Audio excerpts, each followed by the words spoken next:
안녕하십니까. 한국디카시 연구소 대표 이상욱입니다. 이번 강좌는 디카시의 집행 세 번째 시간입니다. 인간은 신과 같이 무에서 유를 창조할 수는 없습니다. 예술에 있어서도 마찬가지입니다. 어떤 대상이 존재해야 그걸 소재라고 해도 되겠습니다만은 새로운 창작이라는 것도 해낼 수가 있는 것이죠. 시에는 대상이 존재합니다. 그러니까 모방론의 관점은 이 대상을 모방하거나 재현하는 것인데 얼마나 본질을 잘 드러내느냐가 관건일 것입니다.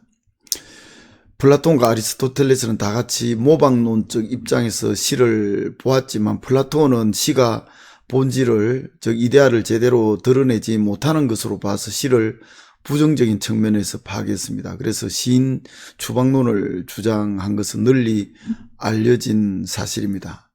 아리스토텔레스는 모방의 대상을 단순한 현상의 세계가 아니라 개연적인, 즉 개연성 있는 세계를 모방한 것으로 봤기 때문에 역사와 시의 경우에 있어서 다 같이 현상 세계를 모방하지만 근본적으로 시는 개연성 있는 그런 어떤 세계를 모방하는 것이기 때문에 시가 역사보다 더 어떤 진실을 드러낼 수 있다고 보면서 역시 시의 어떤 그런 가치를 높게 평가한 것입니다.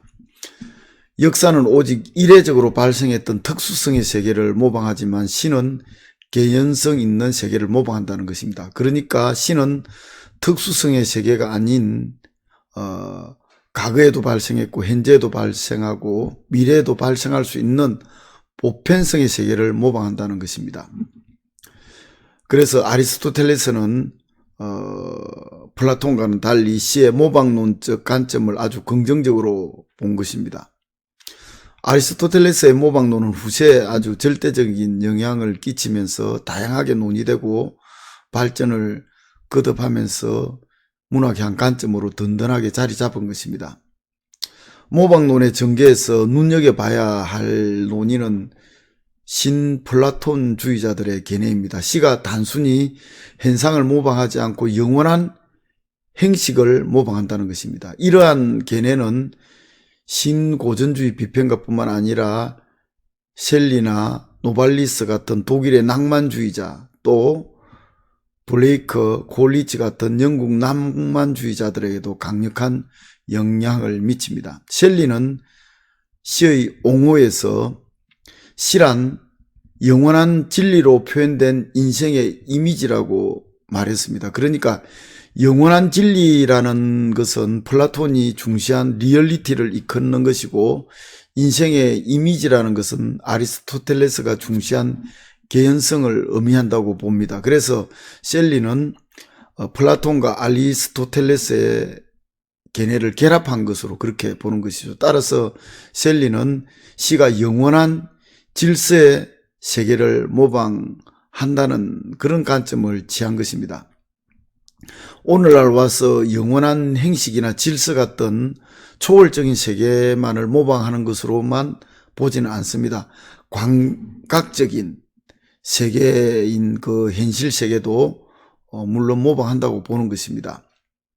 있는 그대로의 인생을 모방하는 것은 셸리가 말하는 영원한 질서의 세계를 모방하는 것과는 거리가 좀 있습니다.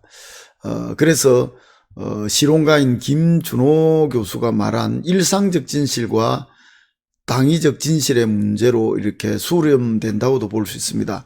개체적이고 특수한 인생의 단편들인 있는 그대로의 어떤 인생이 일상적 진실이라면 보편적이고 지속 가능한 이상적 진실은 당위적 진실을 말하는 것입니다.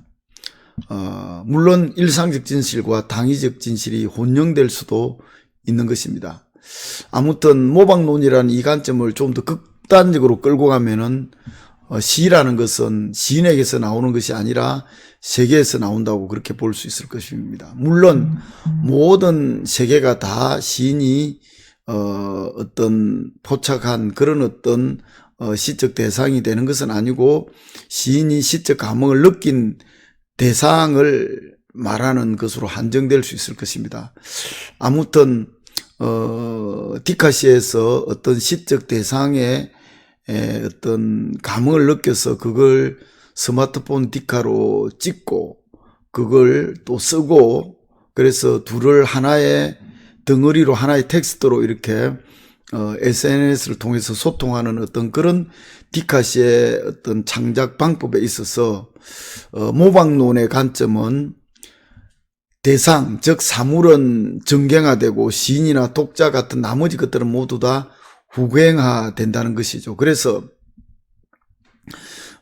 디카시는 멀티 언어 예술로서 문자시의 모방과는 좀 다른 국면입니다. 그래서 문자시에서 어떤 모방론적 관점을 보면은 문자시는 물론 문자로만 모방하는 것이지만 디카시는 영상과 문자로 이렇게 같이 멀티 언어로 대상을 모방하는 것이기 때문에 시적 어떤 행상을 거의 손상 없이 그대로 재현할 수 있다는 측면에서 디카시의 어떤 모방론적 관점에서 재현 능력은 문자시보다 더 우세하다고도 그렇게 볼 수 있을 것입니다.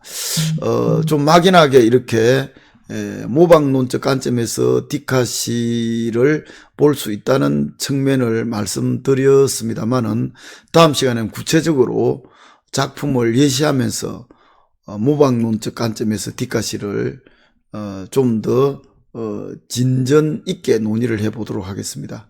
감사합니다.